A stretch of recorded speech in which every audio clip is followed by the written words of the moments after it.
நேத்து நம்ம ரொம்ப நாளா எதிர்பார்த்துட்டு இருந்த வெள்ளை அறிக்கையானது வெளியாகியிருக்கு. இது மேல எதுக்கு நமக்கு ரொம்ப எக்ஸ்பெக்டேஷன் இருந்துச்சுன்னா, பதவி ஏற்கிற நாள் அன்னைக்கு முதலமைச்சர் விஜய் அவர்கள் கஜானாவையே போன ஆட்சியில இருந்த திமுக காலி பண்ணிட்டு போயிட்டாங்க. அதனால நான் ஒரு வெள்ளை அறிக்கை வெளியிடுறேன். அதுலருந்து எல்லாம் தெரிஞ்சுக்கோங்க அப்படின்னு சொன்னாரு. அதனாலேயே அது எப்படா வரும்ன்ற ஆர்வம் நமக்கு ஜாஸ்தியாவே இருந்துச்சு. இந்த வெள்ளை அறிக்கையில இருக்கக்கூடிய ஒவ்வொரு பேராகிராஃபையும் படிச்சு பார்த்து புள்ளி விவரங்களை எக்ஸ்பிளைன் பண்ற அளவுக்கு நமக்கு எக்கனாமிக்ஸ் நாலேஜ்னா இல்ல.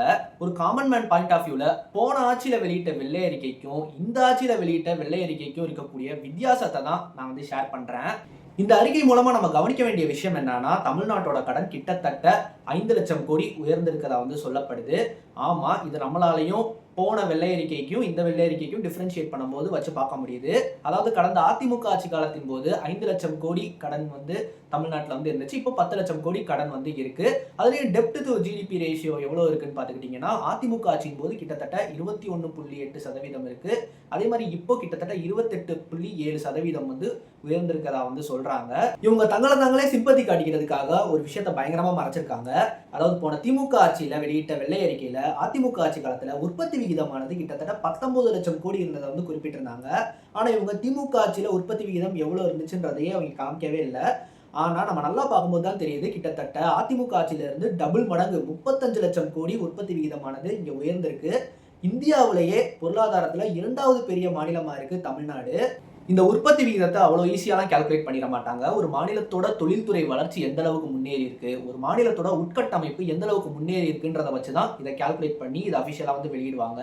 அதன் அடிப்படையில் பார்த்தா தமிழ்நாடு இந்த நலத்திட்டங்களை செயல்படுத்துறதுக்காக தான் இந்த 10 லட்சம் கோடி கடனானது வந்து உயர்ந்திருக்குன்றதை வந்து நம்மளால புரிஞ்சுக்க முடியுது.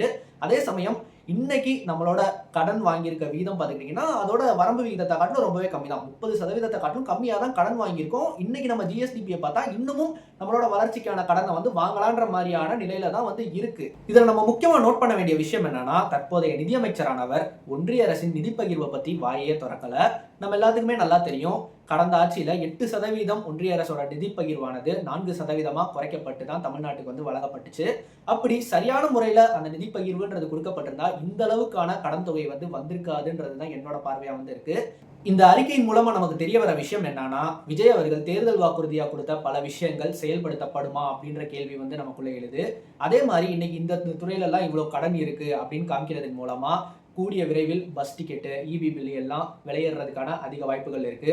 அதே சமயம் தற்போது நடைமுறையில் இருக்கிற சில நலத்திட்டங்கள்லாம் நிற்க கூட நிறைய வாய்ப்பு இருக்கு. அதனால நம்ம நண்பா நண்பீஸ் மற்றும் விர்ச்சுவல் வாரியர்ஸ்லாம், ஆனா நீங்க எங்களுக்கு ஒன்றும் செய்ய வேணாம், நாங்க உங்களுக்கு கடன் அடைக்க வந்து ஹெல்ப் பண்றோம்ட்டு எத்தனை பேர் ஜிபே மூலமாகவும் பேங்க் மூலமாகவும் பணம் அனுப்பி கடன் அடைக்க உதவி செய்ய போறாங்கன்னு தெரியல.